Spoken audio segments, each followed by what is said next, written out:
Amém? Aleluia. Eu quero que você abra sua Bíblia, por favor, no livro de Colossenses.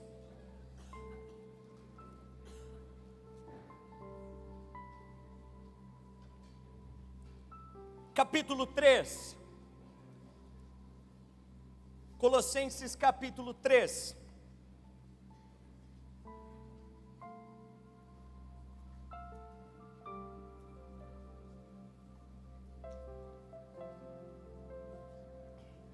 Amém? Você vai deixar sua Bíblia aberta, ou seu smartphone aberto, eu quero que você preste atenção aqui, por favor. Quem está assistindo os jogos da Copa do Mundo, diga amém. A Copa do Mundo chegou no momento que é mais legal da Copa, que é o momento das oitavas de finais, depois nós teremos quartas de finais, semifinais e final. E agora é muito espetacular e é muito emocionante, porque a seleção que perde, nós usamos uma expressão, volta para casa. E esse momento é tão impressionante que sábado eu estava almoçando com a minha família, e família inclui sogro, sogra. E aí nós estávamos almoçando e tinha algumas senhoras de 70, 80 anos, senhores, pessoas que você olha para o perfil dele, não a nível de idade, mas a nível do perfil mesmo da pessoa, que não se importa e que nunca talvez assistiu um jogo de futebol, mas quando estava assistindo as oitavas de final, estava gritando, estava dizendo, quase, gol! Porque nas oitavas de finais é impressionante. E nessas oitavas de finais, não sei se você acompanhou, graças a Deus a Argentina foi eliminada. Mas não somente a Argentina, como a Espanha foi eliminada. E não somente a Espanha, mas a Alemanha sequer. Troca a corneta de novo. Aí. A Alemanha sequer classificou para a oitava de finais. Mas eu não sei, eu queria que você entendesse que essas três seleções possuem muitas coisas em comuns. A primeira é que todas as três, antes de ter começado a Copa, elas já eram tidas como grandes favoritas. Antes de ter começado a Copa, de ter rolado a bola, muitas pessoas diziam ou que a Alemanha, ou que a Argentina, ou que a Espanha seria uma das grandes favoritas, ou talvez seriam uma das campeões mundiais. E por que que antes de começar a Copa, muitas palavras e apostas foram feitas acerca dessas três seleções? Primeiro, porque essas três seleções possuem uma quantidade numerosa de caras que são craques no futebol. Tanto a Argentina, como a Espanha, como a Alemanha, possuía e possui jogadores de alto nível. Jogadores como Messi, Diego Costa, Agüero e por aí vai. Outra característica que essas três seleções possuem é que além de possuir uma grande quantidade de jogadores que são bons de bola, essas três seleções possuem experiência em grandes jogos, porque as três já foram campeões pelo menos uma vez. E não somente isso, mas a experiência que essas três seleções possuem é porque existem jogadores ali que já participaram de grandes finais, de grandes jogos,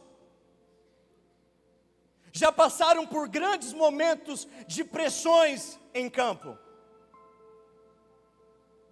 Muitos deles já foram campeões, já participaram de grandes partidas, venceram grandes campeonatos, e essas 3 seleções possuíam experiência diante de grandes obstáculos. Essas 3 seleções possuem muitas coisas em comuns positivamente, mas existe uma característica que essas 3 seleções possuíam e que para mim foi o grande fator para que as 2 fossem eliminadas na oitava de finais e para que a Alemanha fosse eliminada no início das fases. É que as 3 seleções que eram mais cotadas para se tornarem campeãs, é que as 3 estavam com problemas internos. A Espanha, 2 dias antes de iniciar a Copa do Mundo, mandou embora o seu técnico. O cara que durante anos, meses e semanas havia treinado e entrosado aquela seleção. O grupo se reúne. E os jogadores, junto com a comissão da Espanha, decide trocar o técnico, faltando apenas 2 dias antes da Copa do Mundo. A Alemanha, diferentemente de 2014, onde eles traçaram um plano estratégico fora do campo, para depois traçar um plano estratégico dentro do campo, esse ano foi totalmente diferente. Existia um racha no elenco, existiam brigas internas, a comissão técnica não se dava com alguns jogadores, e alguns jogadores não se davam com outros jogadores. A Argentina nem se fala. Nos 2 últimos jogos, o técnico não tinha mais voz de comando. Houve um motim interno, onde os jogadores já não respeitavam mais a figura do treinador, onde quem escalava o time eram os próprios jogadores, e quem determinaria quem entraria e quem sairia eram os jogadores. E este racha interno dessas 3 seleções foram os responsáveis, ou foi o responsável, para que as 3 saíssem da forma como saíram. Quando eu comecei a pensar acerca disso, o Espírito de Deus começou a compartilhar algo no meu coração, que todos nós aqui, absolutamente todos nós, sonhamos em entrar em campo em alguma área da nossa vida, profissionalmente, queremos ter resultados expressivos de dinheiro, sonhamos em entrar em campo ministerialmente, queremos desenvolver um ministério e um legado de valor, pensamos espiritualmente, queremos desenvolver um ministério, ou na verdade uma vida espiritual centrada, mas o Espírito de Deus ministrava algo no meu coração, que nós cometemos um grande erro estratégico,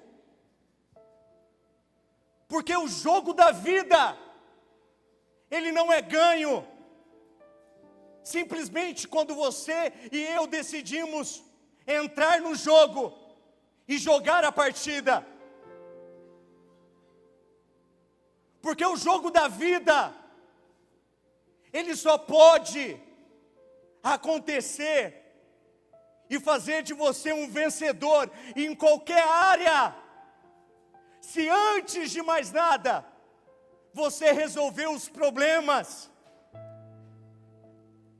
dentro da concentração. E a concentração para mim se chama família. E não adianta você e eu sonharmos em ser bem-sucedidos, no ministério, na profissão, na espiritualidade, seja lá o que for. Mas se você e eu somos uma tragédia dentro de casa, seremos uma tragédia em tudo que formos fazer. Porque o Espírito de Deus não espera que você seja uma pessoa brilhante lá fora, mas o Espírito do Senhor espera que você venha a ser uma pessoa brilhante dentro da sua casa, porque a sua casa é reflexo da sua vida, e a sua vida é reflexo daquilo que você está vivendo à sua volta. E sabe o que Deus manda eu dizer para você?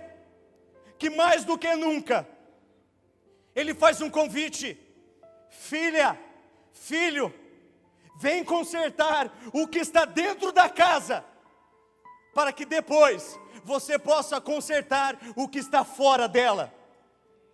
E no nome de Jesus Cristo,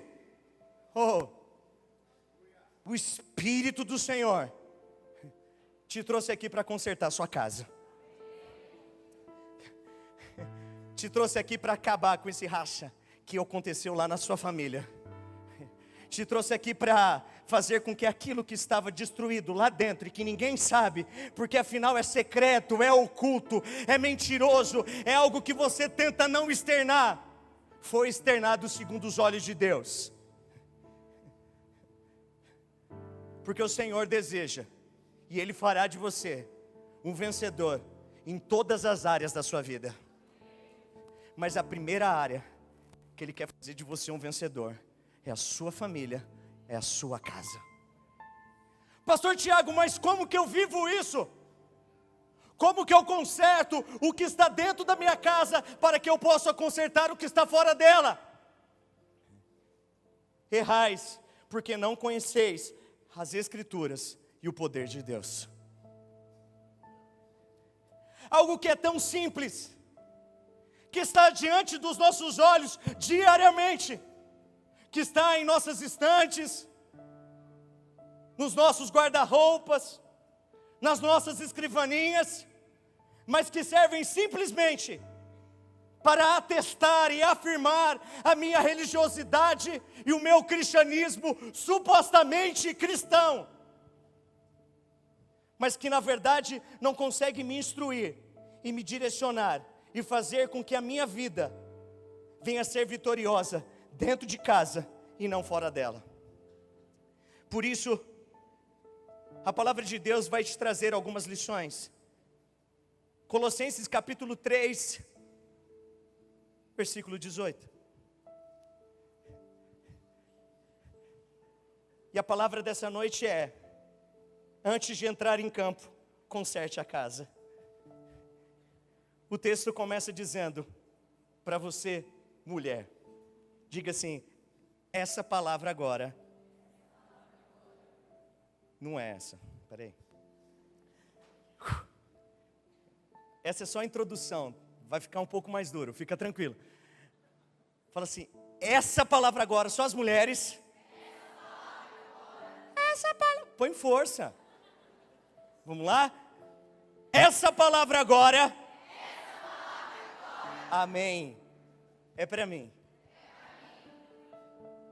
Diz o seguinte: mulheres, sujeitem-se cada uma ao seu marido, como convém a que está no Senhor.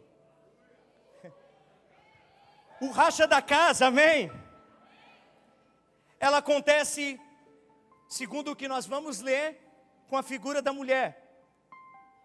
Porque a mulher, infelizmente, não entende o seu papel dentro do lar. E quando a palavra de Deus fala assim: mulheres sejam submissas, o apóstolo Paulo utiliza uma palavra grega que é fantástica,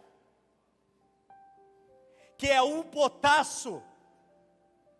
E a palavra upotasso, que está querendo expressar submissão, não é aquela mulher que chega e bate continência para o seu esposo e fala: sim senhor, não senhor, para onde vou senhor, o que quer que faça senhor, bife com batata frita senhor. Não. Mas a palavra submissão, o potasso, significa cooperar. E a mulher que entende o princípio da submissão é a mulher que entende o princípio da cooperação. E o seu papel dentro do lar é fazer com que a sua vida contribua, coopere para o bom andamento da sua família. Pois a palavra de Deus nos afirma que a mulher sábia, ela é o potasso, ela constrói o seu lar, ela coopera para o seu lar. Mas a mulher tola, com a sua própria mão e tolice, ela destrói. A palavra o potasso é cooperação. A palavra o potasso é assumir responsabilidades. E quando a palavra de Deus diz: mulheres, sejam responsáveis, porque o bom andamento de uma casa não depende de mim, não é a figura masculina, mas é a figura feminina.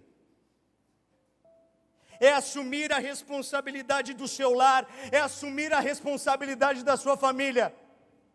E dizer: meu amor, eu sei do que você é responsável, mas eu sei também o que eu sou responsável. E a mulher que entende que antes dela entrar em campo, ela precisa resolver os rachas da sua casa, é a mulher que chama a responsabilidade para si e diz: eu sei o que eu preciso fazer. E sabe, talvez essa pergunta não é respondida no seu coração. Eu não sei o que eu devo fazer na sua casa. E muitas vezes a mulher, ela não consegue ser o potasso, porque ela não tem uma mulher soprando ao seu coração, direcionando a sua vida, dizendo assim: eu aprendi qual é o meu papel dentro da minha casa, e eu quero ensinar qual é o papel para você, porque você vai ensinar para outras, e assim sucessivamente. Por isso, mulher de Deus, se você está nessa casa, você é chamada para que alguém te ensine a ser uma mulher que chama a responsabilidade para si. Por isso que nós temos discipulado feminino. Por isso que nós temos Universidade da Família. Porque nós entendemos o que faz uma mulher submissa não é o poder do marido, mas o que faz uma mulher submissa é o poder do Espírito Santo de Deus. É o poder do Espírito Santo de Deus. E a palavra o potasso é assumir responsabilidades, mas significa também levar a carga.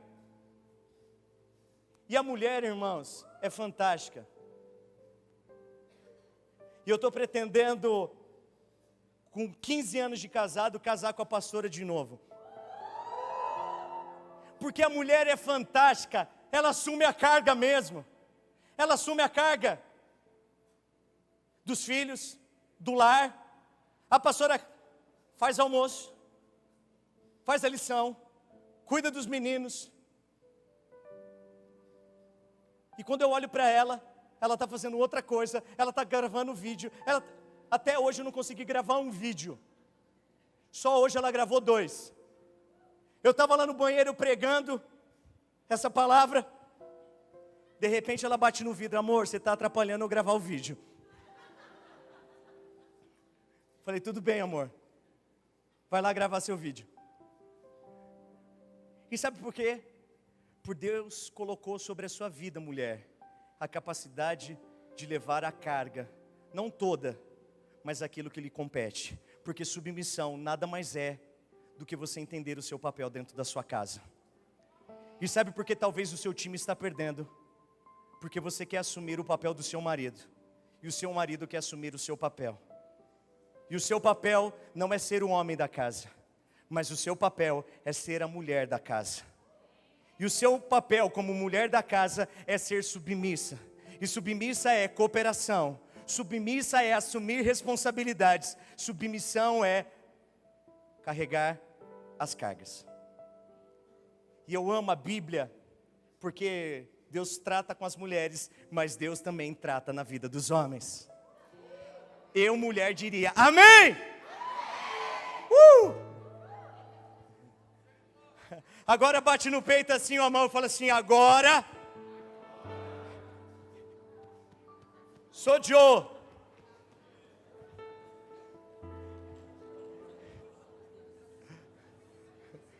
Eu vi mulher batendo no peito do marido, agora é você.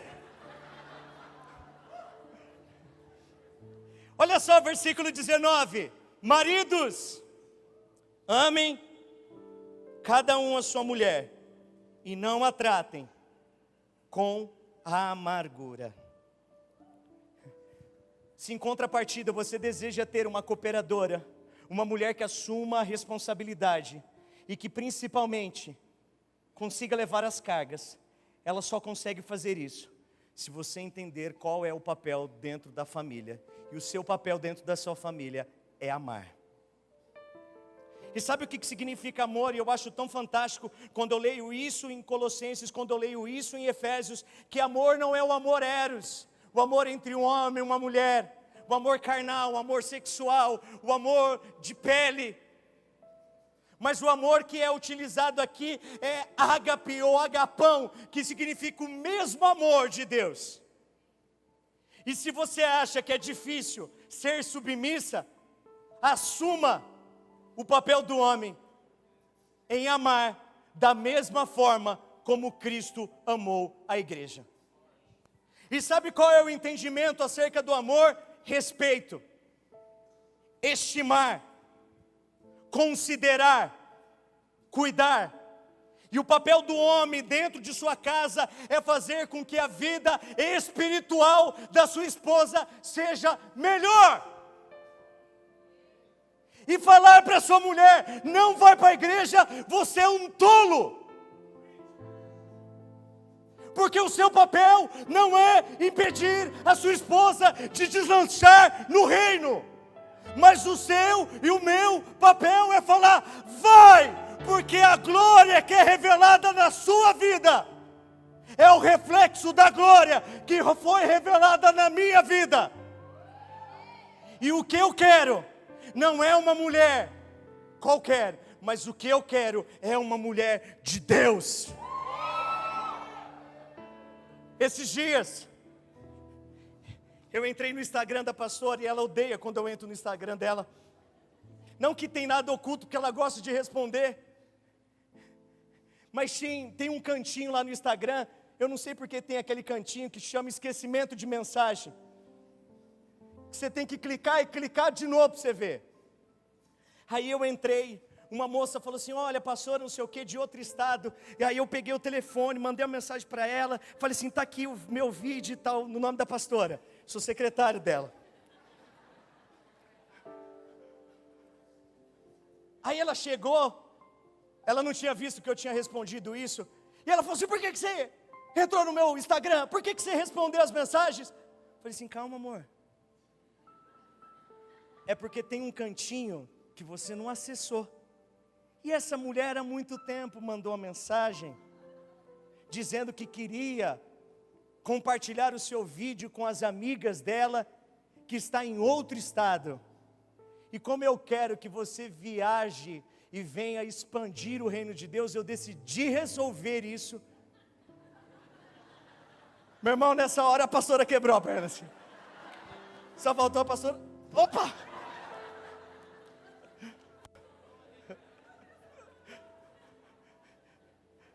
Ela falou, não, tudo bem amor.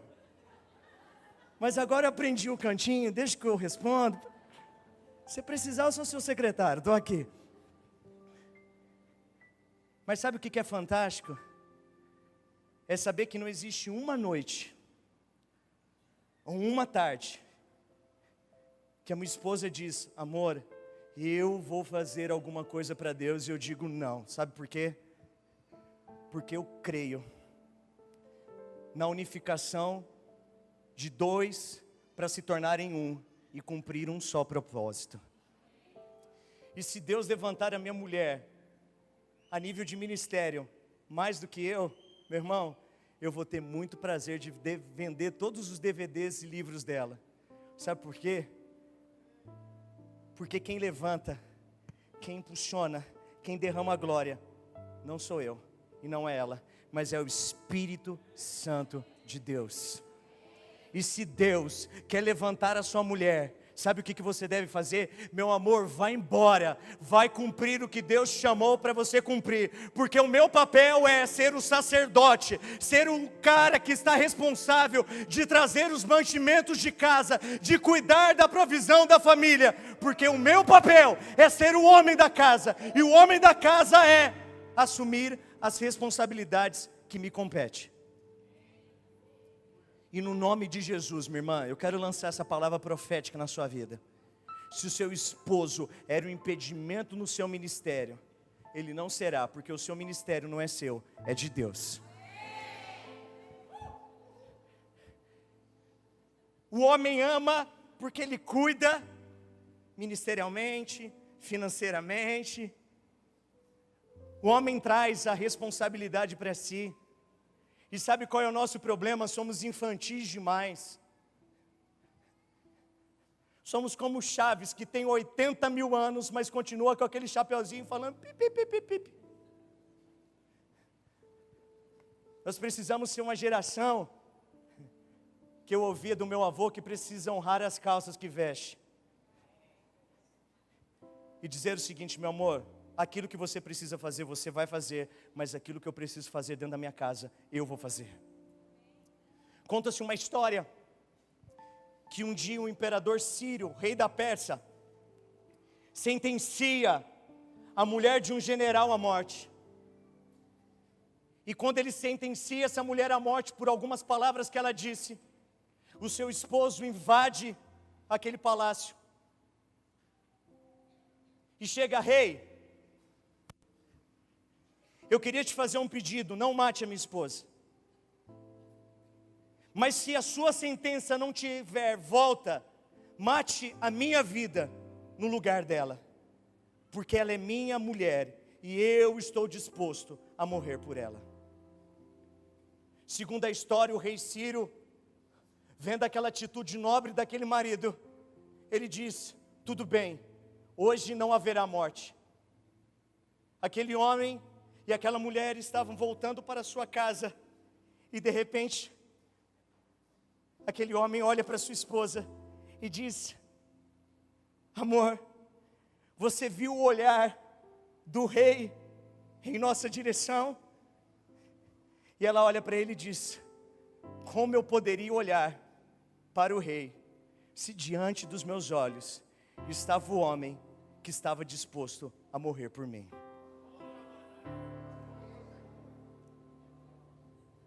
E a pergunta é, uau, essa foi forte. Uau. A pergunta é, o dia que a sua mulher vê em você esse amor, ela nunca vai ter olhos para ninguém. Porque como ela vai olhar para o marido de outra, para a vida de outra, sendo que na cama dela, todos os dias, está o homem que tem a disposição, se necessário for, morrer pela sua mulher. E a pergunta é, qual foi o dia que a sua esposa disse isso para você? Mas a pergunta mais profunda não é essa. A pergunta mais profunda é, quando ela vai dizer isso para você? Porque se o Espírito Santo de Deus está trazendo isso à tona ao seu coração, sabe o que ele está querendo dizer? Ele quer quebrar o racha da sua casa, para que a sua mulher tenha orgulho novamente de dizer: eu sou casada com fulano de tal, ele é um homem de Deus. Sabe qual é o racha? Casamento. Sabe qual é o segundo racha? Filhos. Acompanhe comigo. Filhos, obedeçam aos seus pais em tudo, pois isso agrada ao Senhor. Agora é para você, solteiro. A palavra obedecer, no original é ouvir com atenção e praticar as instruções. E sabe por que hoje nós vivemos uma geração onde as pessoas não são submissas a líderes, onde as pessoas não são submissas a pastores, onde as pessoas não são submissas a leis? Porque essa geração, infelizmente, é uma geração que não consegue ser submissa aos próprios pais que geraram. E como eu, não sendo submisso, obediente ao meu pai e honrando a vida dele, eu vou conseguir ser obediente e submisso a um pastor? E o grande problema de racha na sua vida é que você quer que a sua vida dê certo, você quer encontrar alguém para amar, você quer encontrar o príncipe encantado, ou o príncipe sem encanto mesmo, a princesa. Mas sabe o que Deus vai dar para você? Exatamente aquilo que você é com o seu pai, com a sua mãe. Porque a desonra gera para nós casamentos e relacionamentos sem honra. Deus trabalha com princípios. E se o meu pai só ouve de mim xingamentos, se a minha mãe só ouve porta na cara, a minha vida, a minha casa está rachada. E sabe por quê? Muitos de nós temos uma vida promissora, mas andamos e não saímos do lugar, porque queremos jogar o jogo da vida, mas não queremos consertar e arrumar as rachaduras da casa.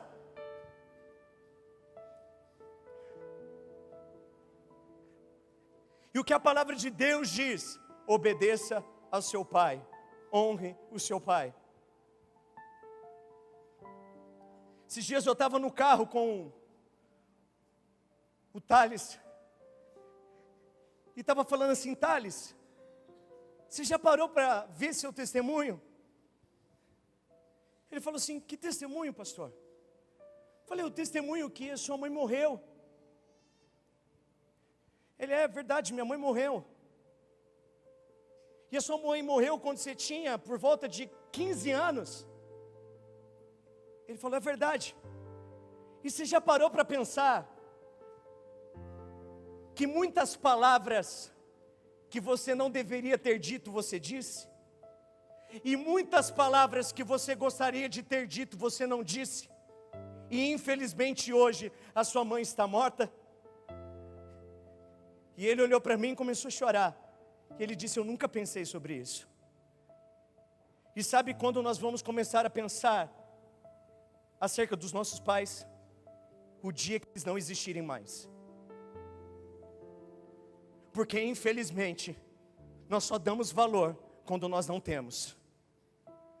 E às vezes é necessário o seu pai ir embora, ou a sua mãe partir, para que você diga exatamente tudo aquilo que você deveria ter dito ao longo da sua vida, mas você não disse.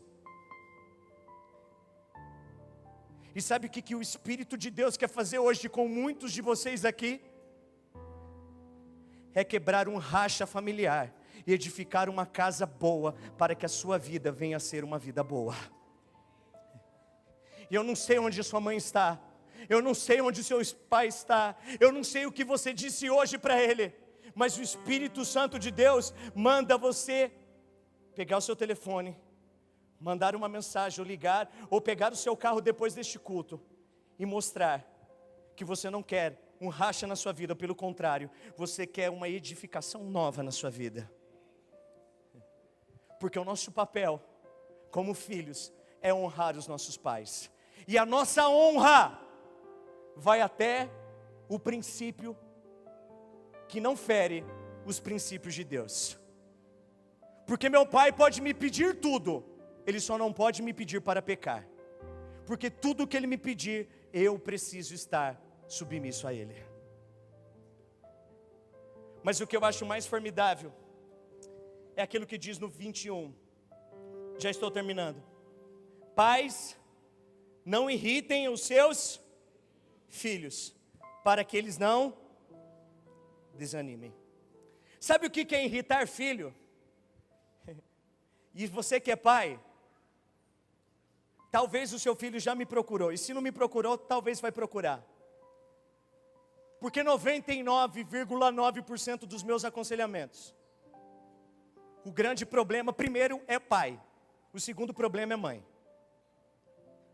Todos os meus aconselhamentos de pastor, há mais de 8 anos, pai e mãe, mãe e pai.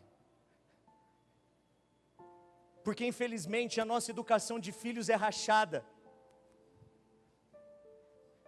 E nós não sabemos aceitar o limite dos nossos filhos. E os tratamos de uma forma ruim. Agimos com favoritismo. Se temos mais de um, temos o filho predileto, ou a filha predileta, ou o filho do meu compadre, ou da minha comadre, é muito melhor do que o meu filho burro, pois afinal ele conseguiu passar em uma universidade federal de medicina, e o burro do meu filho continua no supletivo. Mas infelizmente era para que você chorasse, porque essa é a vontade do seu filho todos os dias ao olhar para você. Porque o genitor dele ama muito mais o outro do que o seu próprio filho de carne, e tem muito mais alegria para falar do outro do que o próprio filho que gerou. Infelizmente agimos com favoritismo, agimos com incoerência. Às vezes você já parou para pensar que o seu filho queria aquele pai que se revela na vida dos filhos dos outros? Que quando os amiguinhos do seu filho chegam na escola, fala: oi tio, oi tio, abraça, é gentil. Ou quando sai da Church Kids, uma criança qualquer que nunca viu você na vida, mostra um desenho daquilo que fez. E você, quando vê o seu filho dizendo: papai, eu aprendi sobre Davi, e você trata com desdenho, de certa forma, não estou nem aí para você, aonde nós vamos lanchar hoje. Porque o seu pai é movido por lanche, e não por momentos de felicidade ao lado do filho. Como que a sua vida vai dar certa?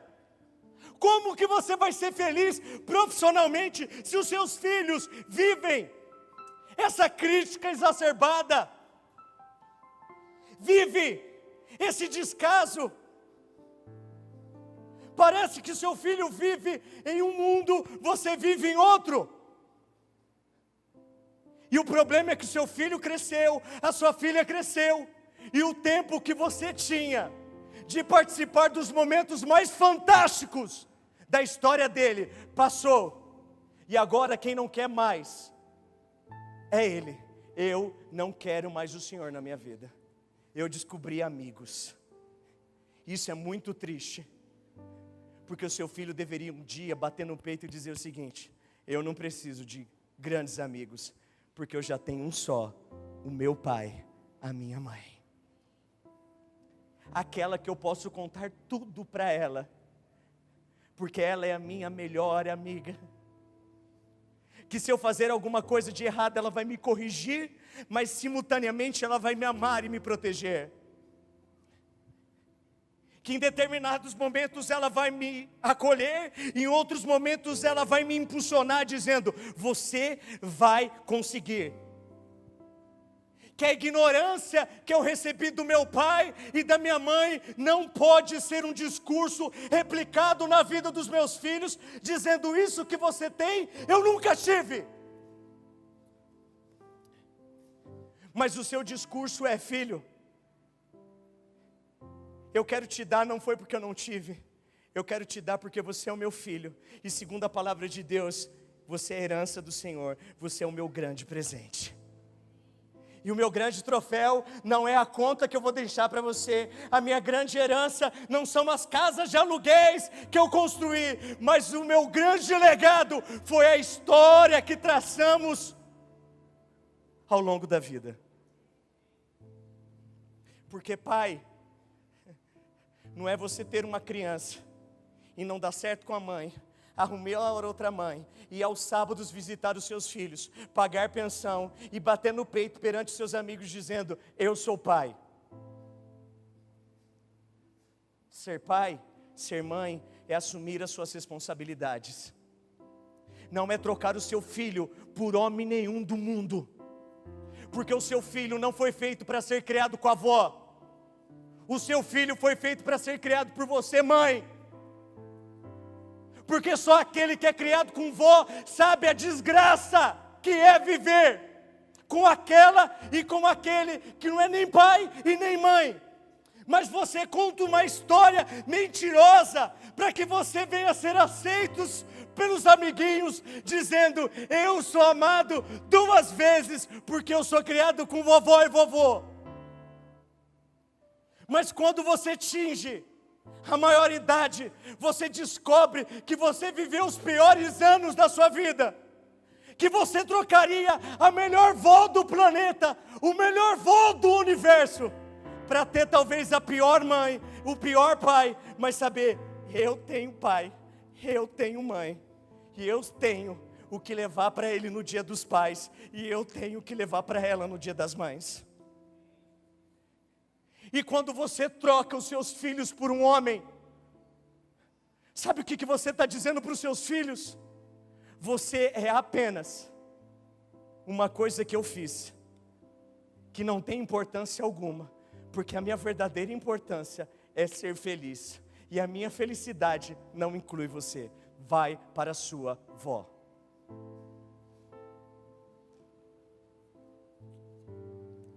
É esse tipo de racha que faz essa geração ser frágil.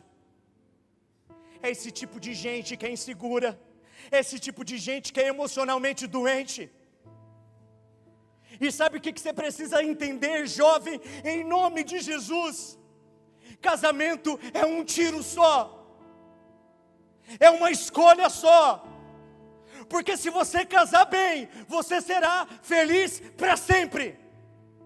Mas se você casar emocionalmente, sem pensar nas consequências e irresponsabilidades, você estará eternamente presa a alguém que te fará infeliz, e que provavelmente um dia vai te deixar com o seu filho, e você carregará talvez ele para outro relacionamento, que o homem ou a mulher não aceitará como pai, porque padrasto e madrasta nunca foi e nunca será pai, segundo o Evangelho de Deus, e a sua vida será esse tormento.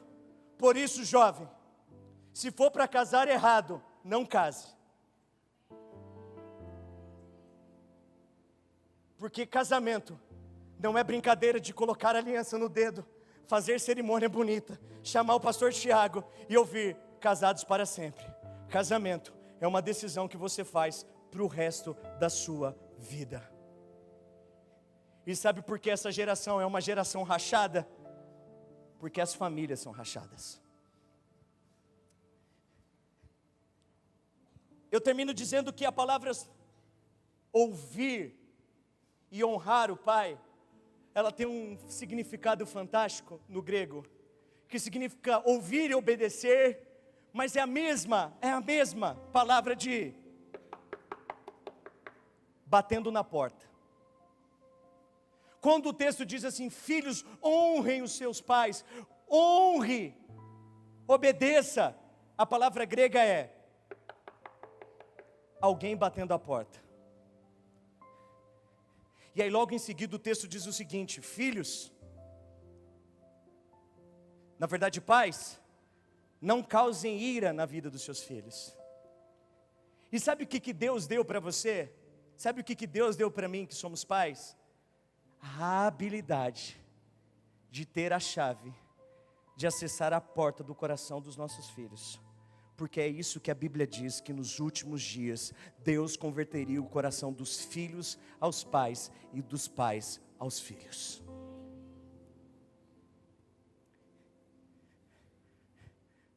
Paulo é tão fantástico que ele chega e pá, bate na gente. Mas no final ele diz algo para você: tudo que façais, façais para a glória de Deus. Se você for ter um relacionamento com a sua mulher, faça para a glória de Deus. Se você for ter um relacionamento com seu esposo, faça para a glória de Deus. Se você for ter um relacionamento com seu filho, faça para a glória de Deus. Se você for ter um relacionamento com seu pai, faça para a glória de Deus. A Bíblia é enfática: não façais nada para os homens, mas tudo que façais, façais para a glória de Deus.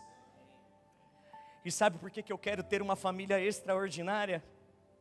Não para que você veja essas fotos montadas, que a gente contrata o Pablo, senta todo mundo bonitinho, sorrindo, e diz: lança no Insta, família feliz, hashtag para sempre, amor da minha vida, I love, filhos eternos e pataquada. Mas sabe por que eu quero ter uma família de valor e não ter um racha dentro do meu lar? Porque eu entendi que eu preciso fazer isso para a glória de Deus. Tudo que eu for fazer é para a glória de Deus. Se eu for arrumar essa cadeira, é para a glória de Deus. Se eu for lavar a louça, é para a glória de Deus. Até se eu for ter relação com a minha esposa, para a glória de Deus. Tudo é para a glória de Deus. Não sei se você sabe, mas essa Copa, especificamente essa, o treinador do Brasil, o Tite, ele teve uma sacada diferente. Não sei se você sabe que a comissão técnica do Brasil deste ano conta com mais de 40 pessoas. É a maior comissão técnica que o Brasil já teve em todas as Copas. Porque eles entenderam que eles podem até perder dentro do campo. Porque em uma partida nem sempre o melhor vence, de futebol. Mas o que eles não podem perder é atrás dos bastidores. E sabe o que me confrontou, cara? É que os filhos das trevas são mais prudentes e têm mais sacada do que nós, que somos os filhos da luz. Porque sabe o que o Tite fez? Ele alugou um hotel próximo da seleção. Chamou a família de todos os jogadores. E quase todos os treinos, os jogadores têm acesso às suas esposas, aos seus filhos. Porque o que aquele cara está dizendo, que é um ímpio, que não conhece nada de Bíblia, de Evangelho, ele está passando algo na sua cara e na minha cara, que o que ganha jogo é família. Que jogador, antes de entrar em campo, ele precisa entrar dentro de sua casa, olhar para os seus filhos, chutar a bola com os seus filhos e dizer: eu preciso ganhar essa Copa para a minha família. E se aquele cara consegue pensar isso, nós que somos filhos de Deus e que temos a palavra de Deus, precisamos pensar da mesma forma. Que nós só vamos ganhar jogo se a nossa família estiver próxima de nós. Não adianta eu se tornar um homem de negócios se antes eu não me tornar um homem da minha casa. Não adianta eu me tornar uma mulher super bem-sucedida, uma pós-graduada, se antes eu não tiver o meu marido ao meu lado. Não adianta eu ganhar o mundo, ganhar as nações, se eu não ganhar os meus filhos. Porque eu descobri o meu bem mais precioso. E o meu bem mais precioso não é a igreja. O meu bem mais precioso é a minha casa. Porque com a casa você ganha jogo. Sem ela você não ganha nada. Com uma família solidificada, forte, você ganha o que for necessário. Mas sem a família você não ganha nada. E o que me faz dia após dia estar aqui é porque eu sei que no apagar das luzes eu vou chegar lá na minha casa, vai ter uma mulher ao meu lado e vai ter 3 filhos olhando para mim dizendo: pai, nós te amamos, não porque o Senhor é um pastor, mas porque o Senhor é o meu pai e porque você é o meu marido. Não é os títulos que desenvolvem o amor aos meus filhos e à minha esposa. Não é isso, e não é sobre isso. Porque o seu pai, ou na verdade o seu filho, não precisa de um pai rico. O seu filho precisa de um pai. Seu filho precisa de uma mãe. Seu marido precisa de uma esposa. E a sua esposa precisa de um marido. Se Deus falou alguma coisa com você, como Ele falou comigo, feche seus olhos, eu quero orar por você.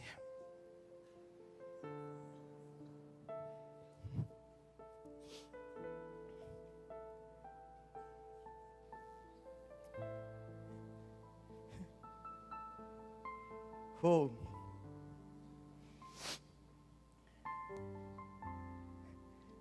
É dia de reconciliação de casa aqui. E talvez, paizão, você errou demais, mas nunca é tarde para acertar. Talvez, mãezona, você perdeu o tempo da sua vida, mas mãezona, nunca é tarde para recomeçar com seu filho. Seu filho não precisa morrer para você saber o quanto é bom abraçá-lo e sentir o seu cheiro. Sua esposa não precisa ir embora para você saber o quanto foi gostoso você viver com ela. E que às vezes o grande inferno não seja ele ou ela, mas o grande inferno foi você que fez. Mas Deus é aquele que tem o total poder de fazer de uma casa um inferno, fazer dessa mesma casa um pedacinho do céu. E para mim, céu na terra não é quando eu estou dentro da igreja. Céu na terra é quando eu estou dentro da minha família, dentro da minha casa. E o meu céu não é no domingo, mas o meu céu é segunda, terça, quarta, quinta, sexta, sábado. O meu céu é quando a minha cama fica pequena, porque os meus 3 filhos invadiram a cama. E fica apertado porque um te chuta. Mas ali é o meu céu. Porque Ele fez com que aquele que um dia era filho de avós se tornasse pai de filhos.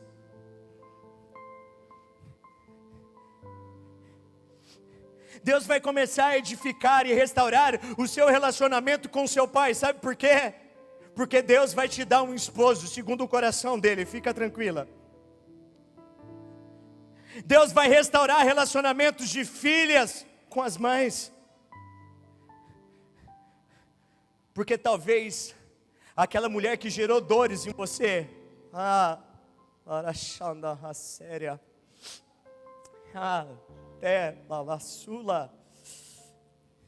será a mesma mulher que receberá a cura das suas feridas através de você.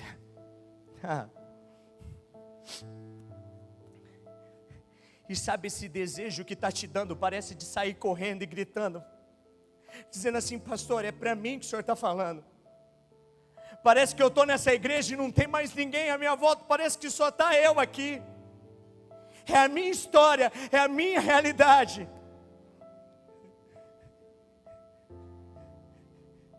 Porque o conserto da casa só é feito na intimidade com os filhos. E o dono da casa, Jesus, o grande Pai, está aqui.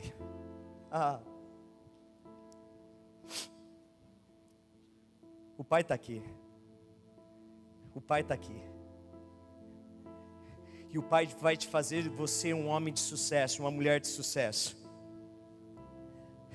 Porque a palavra de Deus: agrada-te do Senhor, porque Ele satisfará o desejo do seu coração. Tenha alegria no Senhor. E é essa alegria em obedecer o Senhor é que Deus vai satisfazer o desejo do seu coração. Porque hoje eu entendo o que Josué quis dizer. Eu não sei vocês, mas eu já tomei uma decisão, que eu e toda a minha casa construiremos algo de valor diante do Senhor. Se hoje você quer ter uma casa diferente, eu quero que você fique em pé, por favor. Se seu marido, se a sua esposa estiver do seu lado, eu queria que você abraçasse ele. Se o seu filho está aqui na igreja, eu quero que você não fique aí onde você está, não. Você vai procurar o seu pai e sua mãe.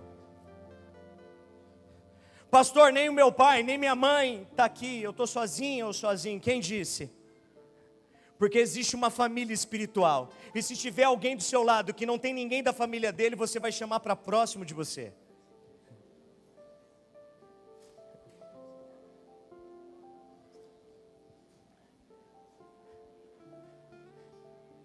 Eu queria que você se aproximasse dessa pessoa, tentasse trazer essa pessoa para pertinho de você. Ninguém fica sozinho.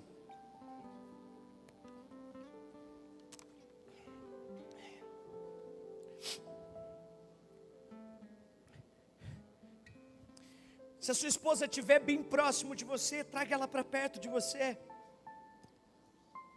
Se os seus filhos estiverem pertinho de você, traga ele para perto agora. Se os seus filhos estão lá na Kids, não tem problema, eles estão abraçados lá.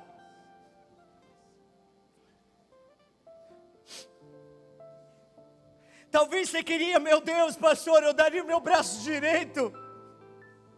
Eu renunciaria tudo para ter o meu marido aqui ao meu lado. Eu queria que a minha esposa estivesse aqui. Eu queria que o meu filhão, pastor, estivesse aqui e eu olhasse para ele e dissesse: perdoa-me. Eu queria que aquela pessoa que eu amava, que um dia partiu, morreu, estivesse aqui e ouvisse isso, dizendo: me perdoa.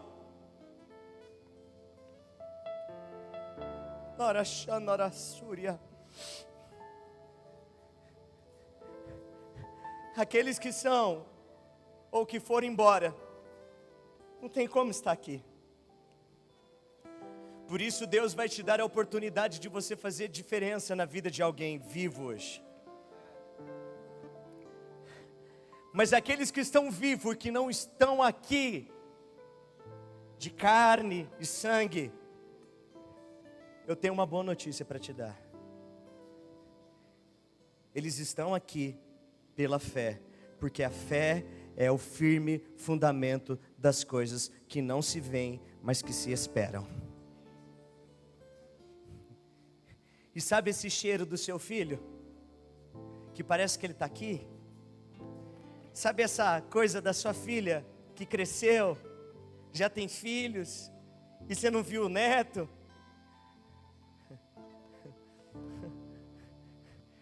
Deus tem uma palavra para você, filho. Que os seus erros não vão te punir e nem punir os seus filhos. Mas o mesmo Espírito que um dia curou a sua vida de uma paternidade ruim, será o mesmo poder que curará o coração do seu filho ou da sua filha de uma paternidade ou maternidade ruim. Porque Deus não gerou o seu filho ou a sua filha para o inferno. Deus gerou o seu filho ou a sua filha para a eternidade. E o Pai ama chegar e falar: filhão, você errou, mas deixe comigo, porque eu sou seu pai, e eu vou corrigir isso através do meu espírito no coração da sua filha. Deus está aqui. Deus está aqui na sua família hoje.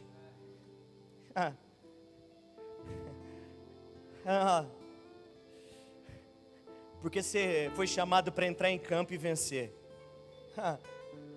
Sua família não foi chamada para vergonha. Sua família não foi chamada para humilhação. Sua família foi chamada para a glória de Deus. É a glória de Deus. É a glória de Deus. É a glória de Deus. É a glória de Deus. E como profeta eu declaro: a glória de Deus.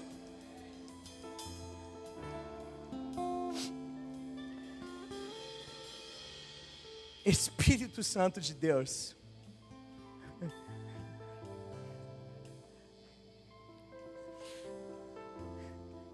Essas lágrimas têm um propósito.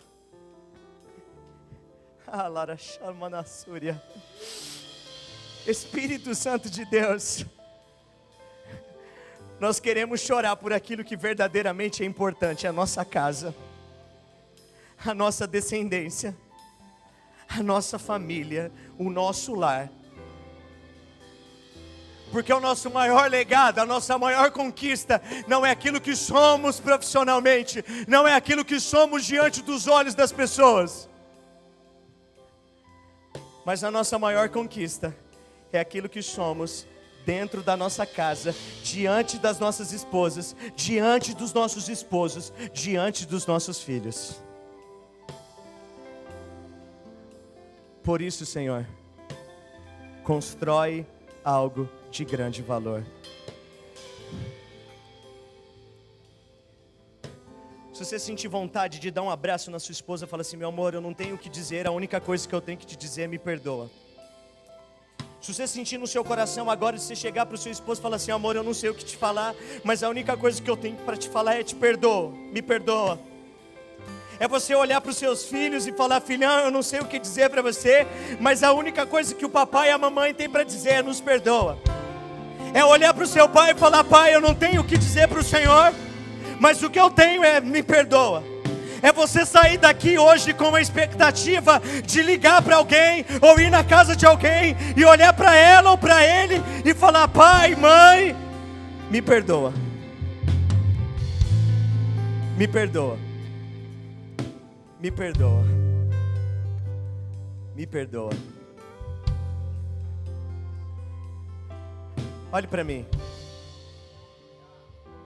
Sabe por que algo vai acontecer na sua vida? Porque eu já encontrei o meu maior troféu, a minha maior copa, a minha maior conquista, a minha família. E se eu for bem sucedido lá, eu não quero ser mais bem sucedido em lugar algum, porque o que eu quero levar de grande excelência é o que eu fui diante dos olhos dele, e não o que eu fui diante dos olhos de todos vocês. Será que você pode aplaudir Jesus?